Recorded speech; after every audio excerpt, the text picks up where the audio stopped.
ReZero. I remember the shit was the talk of the town back in 2016 when the anime started airing. I mean, fuck dude, with shit like A Silent Voice, Mob Psycho, and Your Name coming out in the same year, I'm just baffled I remember hearing the most about ReZero. Well, actually I heard the most about Diamond is Unbreakable, but that's just because I'm gay.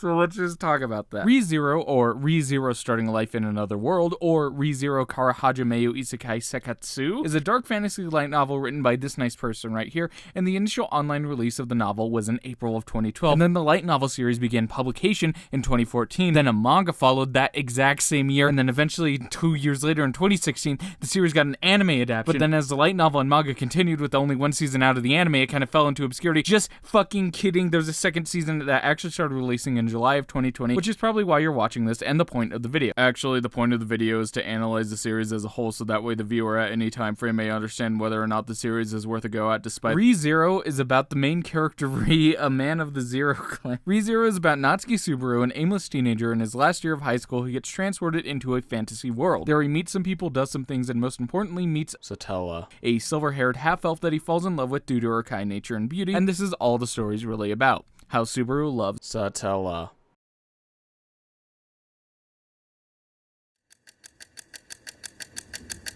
Okay, fine, yeah, there's more. I chose to make my plot synopsis vague for one of two reasons. One is I really don't want to give anything away from ReZero at all, hence why I say Satella to name the way I do. And two, I want to get it into your head that ReZero is actually pretty simplistic, and that's not a bad thing. You see, William K. Evertson once stated in his book, Love in the Film, that two plot elements most common to all film are love and crime. You see, love is a feeling, it's an emotion we can relate to, while crime is an action. It's a physical act. Then somewhere between the two, the feeling and the action, where they almost morph together, you have motivation. You can't do crimes for the sake of crimes. Well, you can. A character can't do crimes for the sake of crimes. If that were the case, we'd call this character boring. Though you can't have love for the sake of being in love either. If two characters loved each other and that was that, we'd call their story fucking boring. You need physical and mental obstacles to challenge love, and you need a mental reason to do crimes. And while there may not be any crimes in ReZero, there is action, and oh boy is there fucking action, which might I add is complemented superbly by one of the best fucking soundtracks in the universe. So we can sit here and dissect these characters if we want. We can look to the past of each person and try to get the nuance of how they tick, but it would be kind of a moot point as each character at some point just straight up tells you why they are the way they are. It's very reminiscent of the romance genre, and by that I mean the romantic,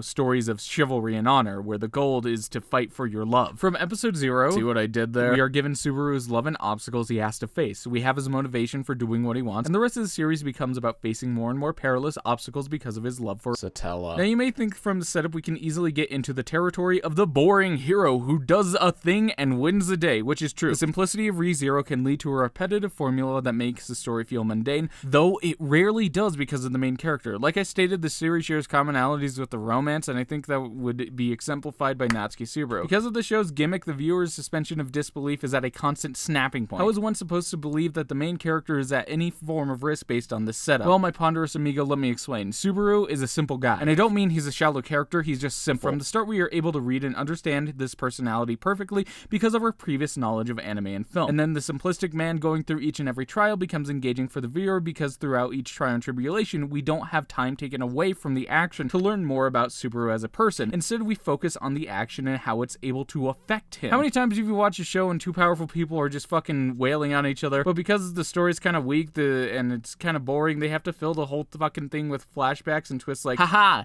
it was I who killed your mother 2 years ago, just to make it seem important. How many times?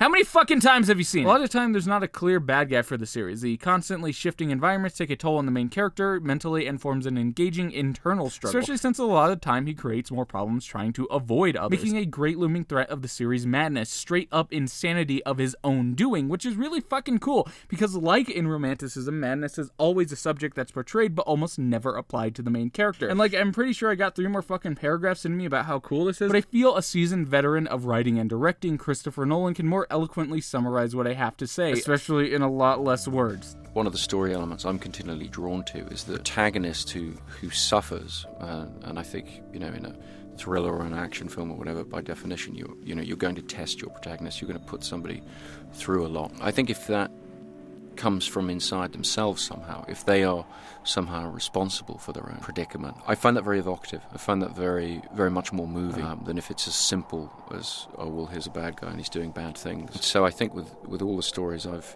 tried to tell, I've always quite liked having a central character who's in some way responsible for his own situation. Yeah, and then there's like some fucking shit with dogs or whatever the fuck. I don't fucking know, man. Near the end of the second arc, a big giant fight is seemingly forced into the story to have something just be done. This part, not the whole arc, is what I fear when a story is simple. Just random shit gets thrown in because, you know, shit needs to happen. A giant climax of this really cool arc just makes me okay with it in the end, if not downright disappointed. Which is honestly sad, as the episodes leading up to this climax really exemplify how fucking good this show can be, only to lead to a disappointing ribbon on top of it all. It feels as though the rest of this arc sets up the fact that while Subaru's only ability takes away some tension within the story, mental damage still remains after each ReZero, balancing it out. So why the hell would you make the climax strictly fucking physical? What the fuck? That idea just wrinkles my brain. And I get that I'm kind of overreacting, but the reason why I'm going so hard in this part is because I don't want this climax, if you find it disappointing like I do, to be your last impression of ReZero, because immediately after it moves into the best fucking part. You got fucking action, you got good drama, you have tension that just rises, and every issue and action flows into each other,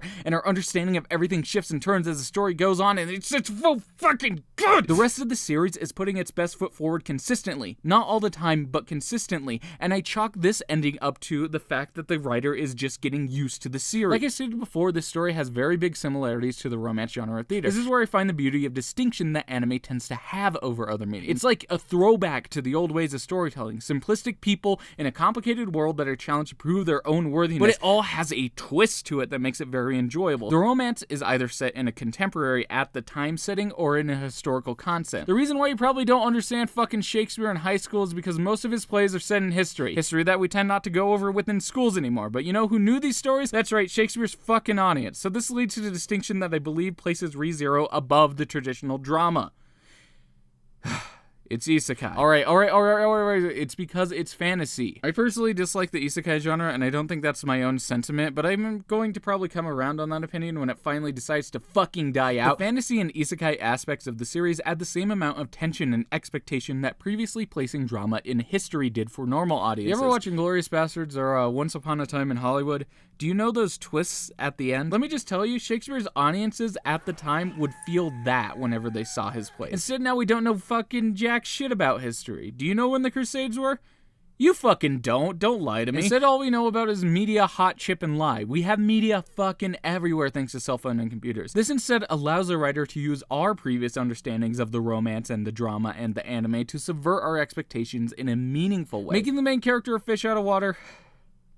Alright guys, I don't think I can front anymore. Making the show an isekai actually assists in the storytelling in a concise and meaningful way. Because Subaru is from our contemporary time, he's also able to understand and identify the tropes in the world the same way we do. This means that when shit goes awry or unexpected, it goes fucking awry. Not just for us, but for the main character too. The last aspect that makes it different that I won't get too into, but makes the series better as a whole, is the fact that unlike the romance, the heroics don't come from the strength or will of the main character, but instead his mental fortification and his ability to use help from others. I think I should mention here in the video the fact that I didn't like ReZero when I initially watched it. I wasn't into the characters or the story or the world or the fucking CGI crowd looking ass. I think it's one part I'm just kind of a dickhead contrarian that can't like things when they're popular. Another part I just didn't get isekai at the time. Weirdly enough, ReZero was my introduction to the isekai genre, and I place genre into quotation marks because the series is more fantasy than anything else. But because it is an isekai, it sort of has an expectation that you already understand and are familiar with the tropes and fundamentals of isekai to help allude to certain things and then completely subvert your expectations and make them that much more enjoyable. But because I didn't have this knowledge, I just assumed these were the tropes and that each setup and payoff felt wildly unsatisfying and weird until I rewatched it during my summer break in 2019. 3 whole fucking years later, I saw while on vacation that the dub released on Crunchyroll, and I thought, what the hell, and I used it as my time killer in my hotel room, and holy shit,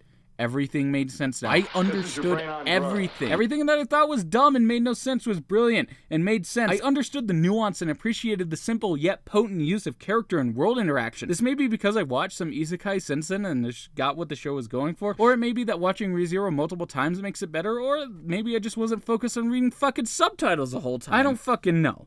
All I know is that I'm in love with the show because it's able to use its simplicity to quickly establish itself and get the ball rolling quickly. Because the characters are simple to start, you are able to quickly attach yourself to them. Because the world is so simply matter of fact, it's easy to get and digest, especially with the fish out of water board. Because every element of the show is seemingly simple, it's easy and fun to watch the first time through, and even more fun to watch the second and third time when you realize how layered it all is. Because they make so many complex issues and themes simple, because the main character is a simpleton, it all flows beautifully. Listen, dog, I fucking know the shit came out in 2016. I'm gonna tell you this right now. There's a director's cut on Crunchyroll and probably all the other illegal sites that has 2 extra episodes that you kind of probably need to watch to get season 2. And it's a great way to catch up. Also, rewatching the series is just fucking fun. And listen, if you've already seen season 1, you already know you fucking like it. Just watch season 2, dog. And if you're new to the series, just the director's cut is the way you want to go. But if you want to watch the dub, that's there too. But you're gonna have to watch 2 episodes subbed. I'm very sorry. It's just kind of bullshit. I know. And once more, you can watch it all on Crunchyroll. And here's the kicker. It's for free.